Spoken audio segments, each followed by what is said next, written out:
Um, Welcome back to AP Art History Review. My name is Allison Napier, and we will be looking at Africa today, but we'll also be looking at the bigger theme of power and authority.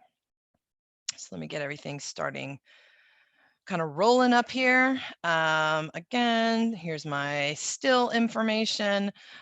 So please, if you have any questions or comments, and I've got a good bunch of them today, reach out to me at Twitter's, my Twitter handle, I guess, at AC Napier CB. That's just for my College Board people. So you have your own account to kind of send me messages, ideas, questions. So we'll talk about that and do some shout outs later on in the broadcast. Lovey and Jack have had a busy morning. They've been playing, and now Jack is snuggled up with his gator. Just a story of a boy and his gator. So we'll hope he stays asleep. He should be zonked out for a while. We've been playing pretty hard this morning. And here we go. Now it's time to get down to business and stop the playtime with power and authority in African objects. We're working with skill 3B, explaining how two or more works that are similar and or different, doesn't matter, similar or different objects, how they convey meaning. And so the meaning we're working with today is this idea of constructing a significance of power and authority. Power and authority is an important theme, and it's really one of the ones you first encounter in art history. It weaves its way throughout the whole course. Every content area, every unit can be, there's something in there that you could tie to this larger conversation about objects that communicate prestige and the right to rule, the power of a certain ruling class. And there are reasons for this. Why do we have so many of these objects? Well, first of all, elite objects and architectural sites survive because they are generally made of more durable materials. They don't biodegrade as easily, gold, bronze, brass, stone. They have staying power that things like wooden huts don't. So basically working class, poor or lower classes, servant classes, they're not living in structures that are constructed of materials that tend to stand the test of time. Now, this isn't always the case. But like I said, expensive hard stones, ivory, hardwoods will survive the test of time. That comprise these elite works really last longer than their lower class equivalents.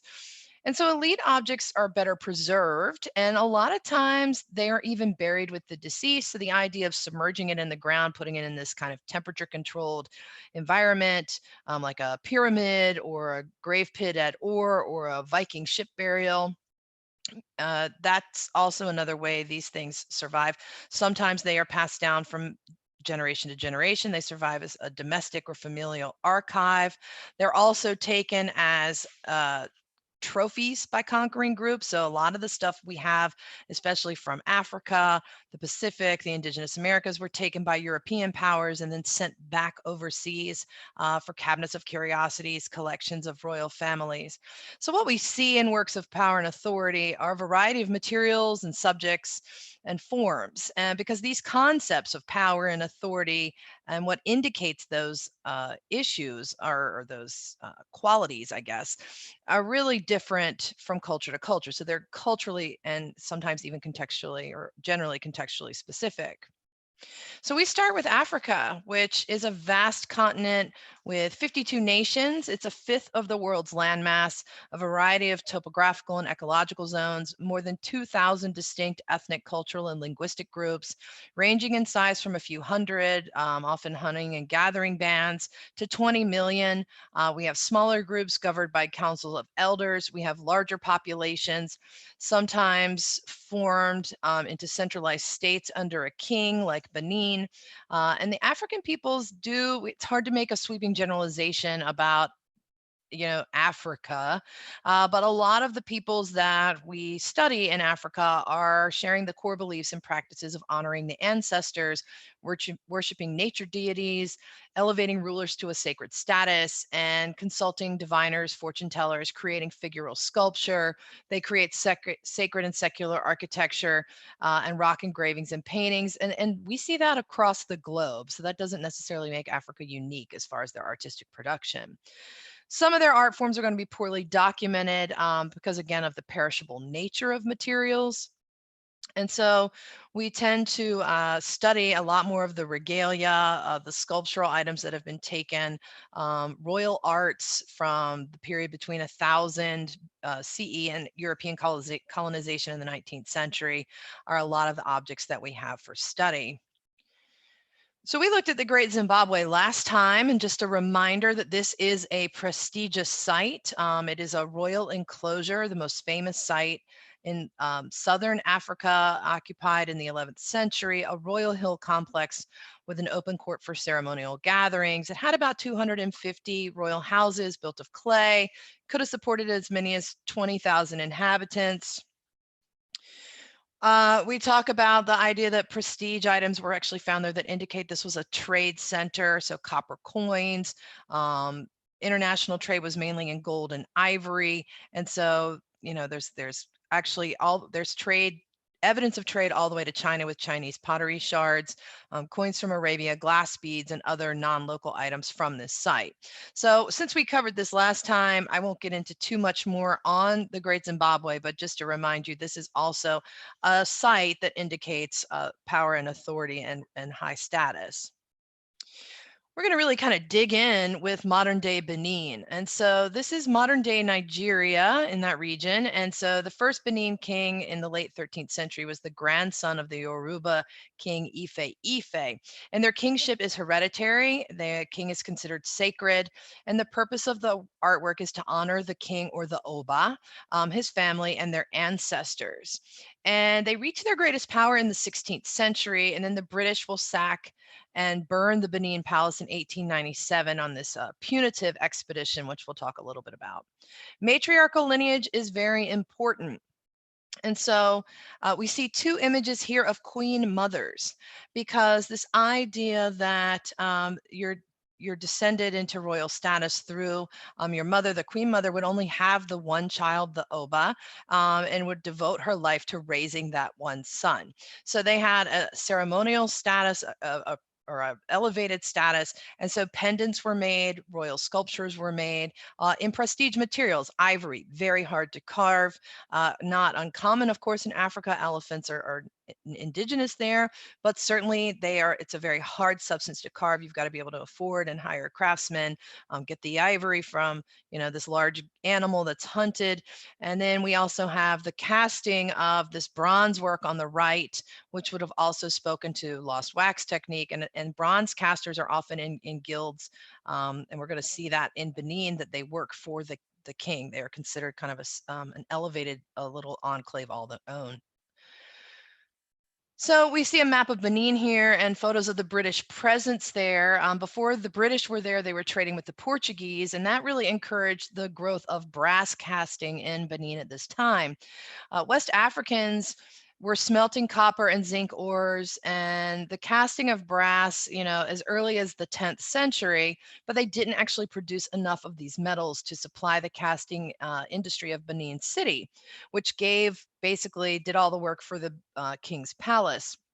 So a lot of this stuff is coming in through trade, through West Africa as a kind of currency, and then melted down by the brass workers of Benin. So when we talk about the Benin plaques, the bronzes, some of them are actually made of brass. So they're trading this brass for pepper, cloth, ivory, and slaves. Benin actually traded in African slaves with Europeans as well. Trade begins to decline with Portugal. The Portuguese kind of go out of favor in the 18th century, and around that time, the British get much more involved in Benin and trading with the cultural group, and they basically have aggression problems with the native cultures, because of course they want to control the region. And so the British in 1897 will launch what they call the punitive expedition to punish them for this kind of pushback against their authority. They will seize the Oba's palace, they will burn it to the ground, they will loot all of their stores of art and treasure. And so when we see the Benin plaques today, More than 1,000 of these bronzes, which would have lined the walls of the palace, are now in museums across Europe, with about 700 of them alone in the British Museum. The Nigerian government has sought to have these returned. And when we talk about the Benin bronzes, we're really discussing bigger issues of cultural patrimony, repatriation, colonization, and these are things you have to keep in mind. And the British Museum has not only the Benin bronzes, they have the Elgin marbles, they have the Standard of Ore, they have different artifacts from regions in which they were kind of doing colonization expeditions. So that's always a very interesting conversation to have about, should things go back where they came from. The Benin bronzes are made with a lost wax casting technique, and they're considered among some of the best sculptures using this technique. That technique's been around for centuries. We can date it all the way back to the ancient Greeks and the Aegean, if not earlier. Trade with the Portuguese encouraged the growth of the brass casting art in Benin, and the figures depicted in the bronzes are cast in relief with details incised in the wax model, right? The artist works in the bronze, and actually they're all part of a guild that under royal decree live in a special area of the palace. So the artisans are living at the palace, and they are under the direct control of the Oba. He tells them what to make, when to make it, and where he wants, he shows them what he wants done. So their quality was superior when the king was especially powerful, and it allows him to employ a great number of specialists. A little bit more of a detail of the kind of collection we see here at the British Museum, this treasure trove for all sorts of objects from Egypt, the ancient Near East, Africa, the Pacific, and here we see this whole wall of Benin bronzes. This has been something that has been pretty current in the news. European institutions have started to broker agreements that a forthcoming Benin Royal Museum in Benin City, Nigeria, will get these objects back on a rotating loan system. So they will not be directly given back, but they will be loaned back. Maybe some museums are saying they'll permanently loan them back. Others are saying they'll loan some back and then they'll have to swap them in and out. In exile, these artworks have come to exemplify African nations' alienation from their respective cultural heritages. And this effect, again, amplified by the incredible number of these that are located in European museums and their historic significance. According to Barbara Plankensteiner, the director of the Museum Rothenbaum in Hamburg, Germany, these plaques, these works, speak about a very sophisticated and complex court system. And through the study of these objects and their oral tradition, we can access knowledge about how these works relate to the kingdom, in the history of the kingdom, and how they developed stylistically.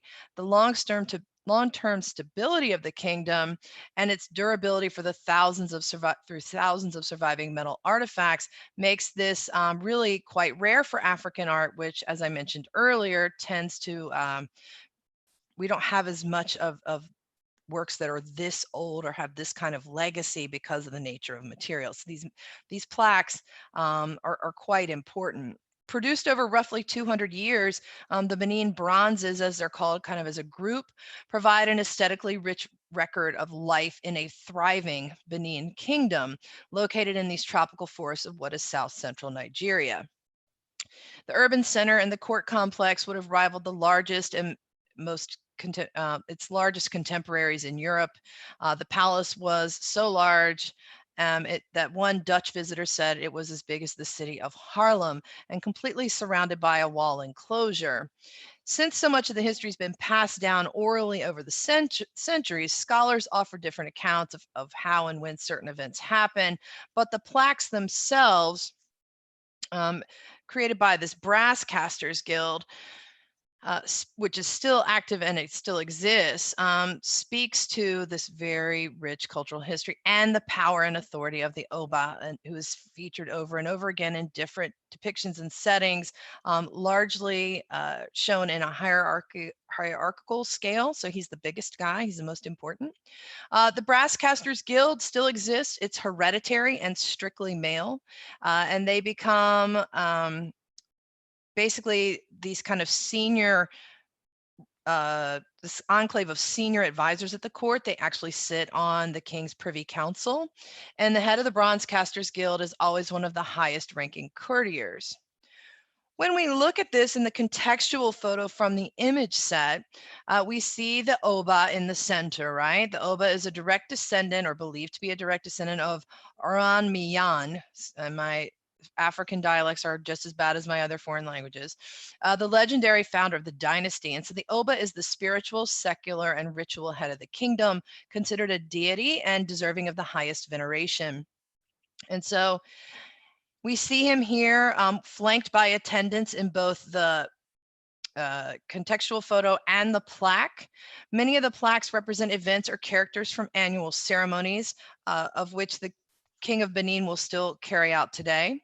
We see him in procession here, flanked on either side by attendants holding shields up to keep the sun off of him. They're all dressed in fine cloth. They're wearing elaborate patterns. Their colorful appearance, we can only imagine. We can get a little better feel for it from what we see of the image of the Oba. Smaller figures also present, and they don't have quite as, I don't know, detailed or intricate outfits, or as they're not even quite covered as much as the larger figures, carrying ceremonial swords and the circular box to present gifts.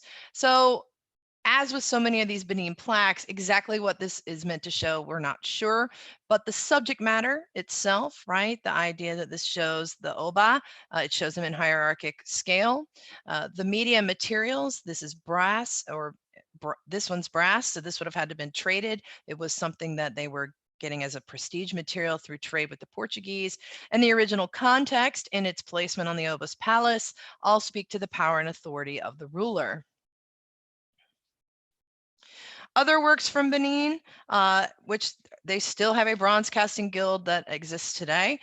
We have this altar to the hand. We have another ancestral altar of the Benin king. So these are all things that this special guild of brass workers would have created for different settings and purposes that the king designated. As we shift our attention to the Ashanti people, we talk about the national and ethnic group native to Ashanti land and the Kingdom of Ashanti, which is in South Central Ghana, probably one of the best known groups of the Akan peoples of Ghana. Very large and influential empire prior to European colonization, a varied terrain of coasts, forests, grasslands, and deserts, another matrilineal society, so descent traced through the female of the line. The progeny of the mother determines your land rights, your inheritance of property, the offices you hold, and the titles you have. The father's role in this is to provide the soul of the child, where the life force comes from, the character traits and the personality. All of that comes from the father. One of the things this culture is known for is the golden stool, which you see here on the flag. And this is the accounting of the birth of the Ashanti kingdom itself. It's sacred to the Ashanti because it's believed to contain the Sunsam Viz, the spirit or soul of the Ashanti people. And if the stool ceases to exist, if it's taken from them, then that soul of the people is also stripped down. So the rise of this group can be traced to the 13th century. The first Ashanti king, Osei Tutu, forged the Ashanti Union by bringing together several subgroups in the 1670s and 1690s. By the 19th century, the Ashanti had covered nearly all of present-day Ghana, and they were trading directly with the British Empire. In exchange for guns and other European goods, the Ashanti sold gold and slaves, either captured in war or accepted as tribute from conquered peoples as their empire expanded. And they became very prosperous and flourished culturally with a great, they're a very gold-rich culture, and we see a lot of gold accoutrement for their royal court in some of these images. The golden stool, which you see here, is basically, again, this kind of, it's believed to embody the spirit of the Ashanti people, and it will become a central emblem of their culture. According to legend, a meeting of all the clan heads of each of the Ashanti settlements was called just prior to their independence from the kingdom of their rivals, the Dinkira. In this meeting, the golden stool was said to be commanded down from the heavens themselves by the priest or sage advisor to that first Ashanti king, Osei Tutu. According to the Ashanti stories, the golden stool floated down from the heavens and straight into Osei Tutu's lap. Okomfo Onyoke declared the stool to be the symbol of the new Ashanti Union, and allegiance was sworn to the stool as well as to Osei Tutu. So then this newfound union will go to war. They will win their independence from their rivals, and then they will be established as their own cultural kind of body and a political body. So the stool itself is pretty important. The stool gets carried around, right? So we have this essential golden stool, and this culture is known for the production of stools, both in wood. We actually have one of those at the Hampton University Museum of Art. The golden stool, which is the one that is the spirit of the people. Then we have other stools that have been blackened during sacrificial ceremonies to honor departed kings. So the golden stool is clearly a more visible representation of the spiritual link to the king, but the blackened stool honors the strength and continuity of the throne. And the Ashanti territories went to war with the British several times. And by the Fifth War, the war it's actually called the War of the Golden Stool, basically the British suffer about 1,000 fatalities. The Ashanti suffer 2,000, but can still consider it a victory because they kept the stool. The idea that they would give up their king, they'll give up their ruler, he can be replaced, but the stool cannot. So the sacred golden stool has been well hidden, and it was actually hidden so well that it was only discovered from, let's see, that war was in 1902, so about 20 years later, it's found by road workers, and it's returned to the king, who returns from exile, and then it's now again in his possession. So we see these contextual photos, and you'll notice here, I love this, the stool has a chair of its own, which is also keeping it off the ground, quite important. Ashanti peoples famous for their crafts, things like kente cloth, which is considered one of the royal arts. Kente cloth is a high prestige textile. The golden finials we see of the staffs of the different members of the court, all of these things speak to power and authority through their fine craftsmanship, the colors, as well as the use of gold itself, which would connect it directly to the golden stool. Now it's time for some shout outs. So let's see what we got going on today. Today is the birthday of Willem de Kooning, who's in our image set. He's a Dutch painter born in 1904. No longer with us, of course, but he was born on this day, as well as another Dutch painter, Cornelis Dusart in 1660, an American architect, John Russell Pope in 1874, and there's a whole list of people. I had to kind of pick and choose. Shout outs from my people on Twitter. At Kylie R. Seaman is a new member. She says she wants to give a shout out to Mrs. Smith from Tappan Zee High School in New York. She's doing in her first year as an art history teacher and doing a really great job. At Zeki Moybrook, I think I said that right. Shout out to Mrs. Charles' class in Rye, New York. Alyssa Ruano at the Terra School sent pics of her Beagle Aries. Cheese Cupped 112 sent pics of his Portuguese water dogs and wants me to try to get John Gunnan to start a Twitter account. A shout out to Del Dangerous, who is my teacher friend Tracy Delier from Colville, Washington. Sent not only that, but a picture of her dog Frida Kahlo. Got some new followers at Maria Court 6, at Morin Parker, at Krista Wargo, at Sevirnuk _ Emily, and at Book Tallow. A shout out to Kim Parker Moran in Fremont, California. And then I got these two statements as well, which I thought were really important and maybe something we actually need to kind of take a second and talk about. These tweets, the first one at the bottom, hello, Mrs. Napier. This year, question 2 is FRQ 6. And in the past, FRQ 6 prompts have provided identification. The AP says it will not. ID has been worth points in the past. Will it be worth it this year? No. My understanding is that identification won't be scored as a task point this year because basically everything's open book, open notes. So that's not anything that will challenge you to apply the information or force you to kind of do some higher level thinking skills. So I'm thinking that identification is off the table for task points this year, based on the nature of this very unusual year and unusual exam format. The other question, which I found really interesting, or something that I'm sure this student's not in the only boat, or not in this boat by themselves. Also, my class has not covered a lot of the artwork we are going to be tested on. Do you have any advice on the best way to study a lot of new content and still be prepared for the exam? Any resources other than these videos and my AP prep book I could use? Thank you. I think that at this point, you should start thinking thematically, and John and I will be talking about themes like power and authority, secular and sacred spaces. Those are things we'll talk about as we work our way through. I think if you can group works together and try to find ways that they're connected, kind of looking at them as similar and different, compare and contrast, sites you can use that are really helpful. Of course, there's always Khan Academy with great videos and articles. Museum websites where these works are actually located usually have some coverage and some information on the works themselves. The Met Helburn timeline is excellent if you're trying to put things in a historical context. And so there's tons of other things out there. I would love to hear what some of you are using. If you want to send me a tweet at AC Napier CB, we can kind of get a whole pool of resources going there as well. So thanks for getting in touch and all the shout outs. I hope to hear from you over the weekend. As we continue with Africa, we talk about the Igbo peoples, and they are fragmented and politically independent communities that form this group. They've never really been connected as one unified people. It is the cultural group from the novel Things Fall Apart by Chinua Achebe. You may have read that for your high school classes.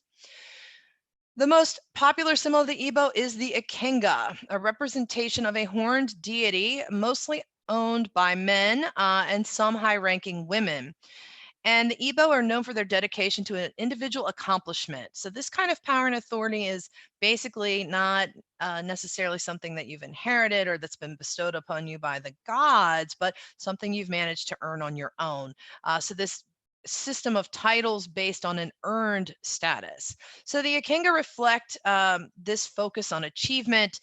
They might support a community's spiritual, economic, political, and military success. So there's personal Ikenga, then there's communal Ikenga that kind of talk about the success of the group's endeavors. So this would be a personal Ikenga on the left and more of maybe a group Ikenga on the right.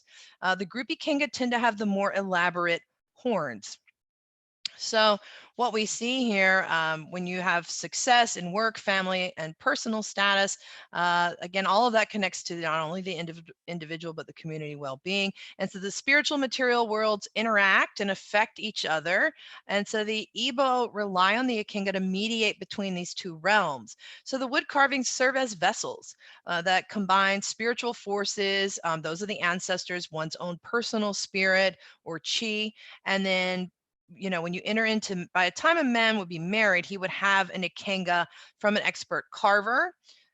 So he would go to one of these guys that do this for a living, right? And we would see, he would get his Ikenga, and at his death, the Ikenga is either destroyed, sometimes it's buried with you, the deceased, because its purpose becomes defunct, because they are highly personalized objects. They no longer need to function as a mediator between the spiritual and the physical world, because your departed chi would have joined the spiritual world. So we look at these figures, especially these. The one here on the far left, one of the communal ones with the more intricate horns. They hold blades at times. The figures the horns loop around the head. Sometimes they hold a severed human head. We have this idea of the horns are symbolic of masculine power. The knife is an object of action placed in the figure's right hand. It adds significance because the right side is reserved for all things of importance and virtuous conduct. Those with a severed head, this is the idea of achievement. It's seen as a reward for displaying the courage needed to confront challenges. So these are very personal works, again, meant to channel the spiritual realm and help in here in the secular realm as you meet your personal goals and achievements. And so we look at this one. If we had, these are a type of work. We see all of the large horns, the intricate carving style, generally made out of hardwoods. And then we finally get to the Yoruba, who live in southwestern Nigeria and southern Benin. They're a very diverse people with some rich cultural and artistic heritage and a considerable, they've been around for a long period of time. There's about 15 million people, but the Yoruba embrace an overarching common identity through shared language and history. And they trace the origins of both life and civilization to their founding city of Ife, which was a thriving urban center as early as the 11th century. In the centuries that followed, different autonomous city-states had developed. There was a professed descent from Ife. In general, each city-state governed by a sacred ruler, sort of like what we saw with Benin, whose power was balanced by a council of elders. And so artists working for these regional leaders will produce a wide range of art forms designed to glorify the status of the king. And one such Yoruba sculptor is Olowe of Ise, a sculptor for the Yoruba kings as well as wealthy families. And it's really unusual that we have a named artist because so many of these figures are working in craftsmen's guilds, or they're creating these as kind of anonymous craftsmen. But Olowe of Ise was very well known and very honored artisan. He's probably one of the most valued artists of the Yoruba people in the 20th century. He kept a very strong connection to his cultural heritage, despite the presence of Western colonialism in Africa during his lifetime. He honors a stylistic canon and conventions that prevailed among the Ekiti Yoruba artists. Most creative of any culture, he's probably one of the most creative of this culture. He develops his own personal style within those conventions. His sculptures are characterized by large-scale, elongated, and often angular forms, the illusion of movement, and an exceedingly high relief, polychromy or multicolored, and they're very richly textured surfaces. So here we get the veranda post, where we actually have a depiction of the king. In the early 20th century, the Yoruba ruler commissioned this architectural column from Olowe of Ise. Olowe of Ise had moved as a youth to Southeast Ise, and his artistic reputation became established quite early, and he went into service of the king as kind of one of his master sculptors. He's admired by his contemporaries. He creates this veranda post, one of several for the exterior courtyard of the Yoruba palace. It's carved from one piece of wood, and the composition combines two classic Yoruba icons of power and leadership. The most prominent of these is an equestrian warrior who is depicted frontally sitting regally on a small horse. He holds a spear and a revolver. The image of the mounted warrior symbolizes the military might needed to form kingdoms, and local leaders will adopt this image to validate their own rule. At the base of the post, the kneeling female figure is depicted as the dominant form. In Yoruba culture, women are honored as the source of human life, and they embody ideas of political, spiritual, and economic power. These allegorical representations underscore the wealth and power of the ruler who commissioned the work. So the senior wife here that we see supporting the king, this idea that she helps make the king who she is and ensure that he has a successful reign. She's a very stately figure. Her scale, her pose with hands on the king's throne underscore her importance. And she has this critical role in placing the power invested crown on his head during his coronation. So she's a part of this king's power and authority from the time he becomes king and takes his throne. And she's known to be very politically sharp and use her spiritual knowledge to protect the king's interests during his reign. We see her here, a close-up with the bulging eyes to show how connected she is to the spiritual world as well as the real world or the secular world. Her hands on the shoulders indicate a close and caring relationship. There's a flute near the king's feet, and this represents a junior wife because she loved the themes of music. And so we get themes that certainly of power and authority here, marital support, spirituality. The proportion in the scale altered to symbolize ideas, the disproportionately large heads representing character, self-control and motivation, eyes for awareness, these large eyes for awareness, the gap between their front teeth considered a mark of beauty, exaggerated breasts to symbolize her ability to have children and nurture them. So many layers of information here in the carvings that really reinforce the power of the king, his wife, and his divine rule. Here you see the veranda posts in situ, so two different angles. They were constructed and dedicated and added to the court. And so instead of abandoning the posts when the king changed, new kings would display them in a modernized palace or in other parts of the veranda to continue the tradition. Other works by Olawale of Ise, some of these are in the art history survey text that we use.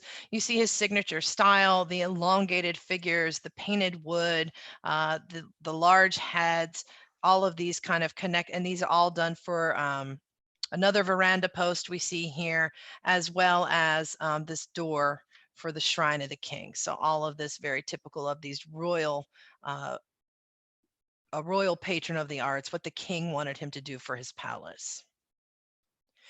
So let's take a minute and do a quick comparison of the Olawale of Ise veranda posts with the Porch of Maidens from the Acropolis in Athens. So take a minute and think about form, function, content, and then let's talk about it.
So as we look at these, we see certainly that they have in common they are both structural supports. They're actually functioning to hold up a roof. They both prominently feature women, although we have a more specifically identified female in the king's wife than we do with the caryatids of the maiden porch on the right. Different media, one's wood, one's marble, but both were believed to be originally painted. Secular place of power on the left versus a religious or sacred space of the Acropolis on the right. An abstraction of form on the left, a seeming lack of contrapposto on the left. And then when we look at the maiden porch, we have that sense of naturalism and the weight shift with their knees kind of pressing through that Phidian drapery. And of course, we have the nudity on the left, which would have not been shown at this point in classical Greece. So those figures are shown as clothed. So a couple different ways we can take a look and think about these things that seem to be quite different on the surface, but actually do have some comparison points where they are similar. So something I want to consider before we kind of do a cross-cultural comparison. Art and architecture can communicate power and authority, and it can do it in a variety of ways. It can be materials, it can be the siting or the specific place something is, it can be the subject matter we're looking at. So I'm gonna throw a couple slides up with some power and authority images from your image set. And it's kind of a hodgepodge of different things. I think there's one or two in here that aren't from the image set, but I really included them because of the materials issue. So let's give a look. Let's think about materials and techniques first. When we think of power and authority as a theme, we can craft an essay prompt to focus on different aspects of how that theme of power and authority is communicated. So one of the things we can talk about is the use of materials. And I'm kind of a material geek. So I like to think about materials and how they're harvested and how they're put together. So we can talk about imported materials, which are expensive and you have to have money to get them. So things like hard stones that might have to be imported in, or jade or gold, things you might have to trade for. Hard to carve materials like ivory and jade. So the process is difficult. It might be ivory. It might be the silk process we see in the funeral banner of Lady Di. If we're talking about hard to carve materials, we're talking about an idea of perpetuity, adding to the length of the reign, the power, the power and authority meant to last forever. Think about the Stele of Hammurabi. We can talk about rare natural materials, things like the feather cape and the headdress, this idea of the intensive process of gathering materials that are sacred in nature, the sacred nature of these animals, and how rare are they, and how many feathers are we actually taking from each bird. John talked about the feather cape. It's really only a couple feathers that are deemed suitable for each bird to use in these large scale works. It would, the time that it goes into this, the craftsmanship, the skill, all speak to someone that can command this kind of workmanship. Objects acquired through trade with another culture. We can talk about beads on the bandolier bag. We can use the forms of the colonizer as well with the bandolier bag. The intricate fashioning of things like beadwork or the cloisonné and enamel work we see on the Merovingian fibula. The intricate fashioning of things, the labor-intensive process. Again, I included this B disc here, which is not in your, oh no, hold on. Which is not in your image set. Sorry, my doorbell just rang. Oh well, that's the big dog. Okay, I included the B disc. Let's get back to that because we have a carving thing here. Jade is very hard to carve. It has to be carved through abrasion. So basically sand and a leather strap is your process. So lots of time to carve it. It's considered a sacred material. So I put that here. I thought also about this illuminated manuscript with its silver ink and its purple dyed vellum and all the animals that go into creating this type of book. So that's one way to think about power and authority, is materials and media and techniques. We could talk about sites. We can talk about the power and authority of certain spaces. They may connect a ruler to sacred deities, a certain mythology. They may justify the rule of this person. We can talk about the use of walls to create sacred areas. Generally, if you have a wall, somebody's allowed in and somebody has to stay outside. So this idea of keeping certain social groups in certain places, sites of gathering people, the ability to have power to bring groups together. I think about things like the Mesa Verde cliff dwellings. Of course, with walls, I'm thinking about Machu Picchu a little bit. I'm thinking about certainly the Forbidden City, which isn't on the exam because it's Unit 8, but nonetheless, I think it was valid to include it. And then sometimes it's just the blatant subject matter. I mean, it's just a topic of, or whatever's being conveyed in the work that's trying to show you power and authority. So it could be the power and authority of a certain ruler, like the image of Augustus, or a culture, like the casta work, or a certain regime like that of Justinian. The images of kings and queens and emperors and pharaohs often incorporate the use of divine powers. So if we look at this carving of Akhenaten, we see the sun god, the sun disk Aton, shining down, giving them the divine blessing. We see the Venus here, right? Connecting him to the Julian line and to the goddess Venus. We can talk about hierarchy of scale. The biggest guy is the most important. And that's always a good way to determine who is the ruler. So we talk about the standard of Ur, the plaque of Benin. Subject matters can establish a class of people in a hierarchy like what we see here. With the casta work again, they can talk, if we talk about the large expansive nature of the tomb of the first Emperor Qin, that size and expanse alone to create a work like that would have had to have been able to command a huge workforce. The success of the 5-year plan with Russia. So we're pushing a communist regime here, trying to establish it as a powerful and authoritative way to rule. So there's lots of ways to craft a power and authority discussion. Generally, when you get a long essay question about stuff like this, there tends to be an aspect that gets honed in on. So we'll come back to that because that's what we'll be talking about for your homework. Your exam practice, which John gave you, has to deal with these two reliquary figures, Sainte-Foy and the Bieri figure. And so identify the other work from the list. We have Sainte-Foy, that it's a Romanesque work made out of gold with jewels. The iconography of each, we have Sainte-Foy on the left, who is the child martyr, martyred at 12 years old because she refused to renounce her Christian faith. On the right, we have a wooden male guardian figure that would attach to a bark box containing relics. How do they show reverence? We can use visual or contextual evidence here. So this idea of the fact that they are seated, both works protect and express the power of their relics.